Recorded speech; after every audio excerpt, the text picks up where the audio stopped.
Dakar, you can pay to either rent it or buy it. Digital player right there on the website. So as a producer, that's direct to consumer. So with all of those various models, the idea is how do you derive your digital footprint to your cash register?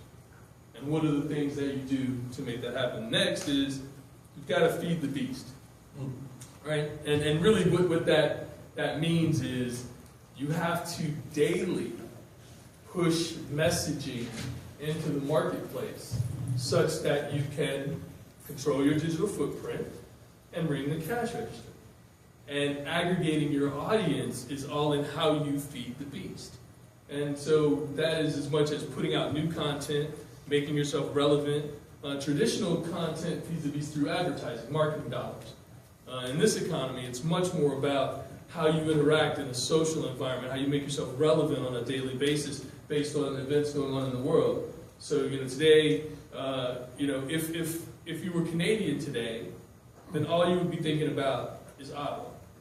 And if you weren't listening to the news, there's a terrorist suspect charged to Parliament in Ottawa in retaliation potentially for Canada joining the U.S. and ISIS. And all this is saying is, right now, social relevance is tied to terrorism, national security, and Canada.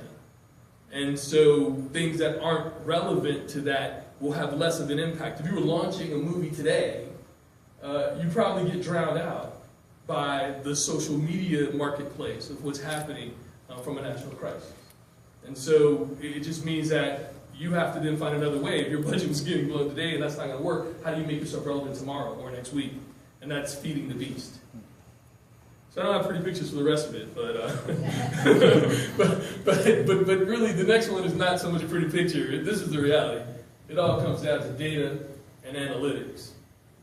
You have to figure out what your KPIs are, key performance indicators. This means how are you measuring your success for your business as a whole. And everybody's KPIs are different based on what your content is, what you're driving to. But if you don't have KPIs, you can't measure your effectiveness. There's no way to understand how you get from A to B if you don't say, well, am I performing well? Am I performing bad? And, so kind of movie